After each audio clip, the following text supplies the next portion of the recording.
మళ్ళీ చెప్తున్నా, మళ్ళీ కంప్లైంట్ చేయొద్దు, స్పీకర్లు పోయాయి, అది పోయాయి, ఫైర్ అయింది.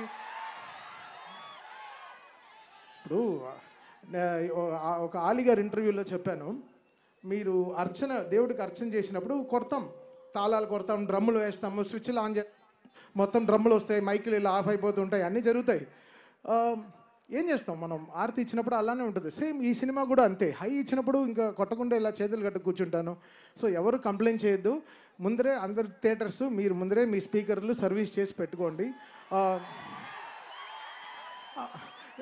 ఇది నేను కొట్టే హై కాదు. ఆయన అలా సినిమా తీస్తే నేనే చేయను. ఆయన బోయపాటి గారు నిజంగా అలాంటి సినిమా తీశారు. సో డెఫినెట్గా అందరికీ అదే హై ఉంటుంది థియేటర్లో. అండ్ యాక్ట్ చేసిన అందరూ లైక్ సంయుక్త మేనన్ గారి నుంచి, మురళీమోహన్ గారి నుంచి, అది అందరూ ఎక్స్ట్రాడినరీ పర్ఫార్మెన్స్ చేశారు. సో డెఫినెట్గా December 5th ఇంకేం చెప్పాలి, మరో బ్లాక్ బస్టర్ హిట్ బాలయ్య గారితో చాలా సంతోషంగా ఉంది. Thank you so much sir. కలుద్దాం 6th 7th ఎప్పుడు ప్రెస్ మీట్లో కలుద్దాం. అంతే, సక్సెస్ మీట్లో కలుద్దాం సార్.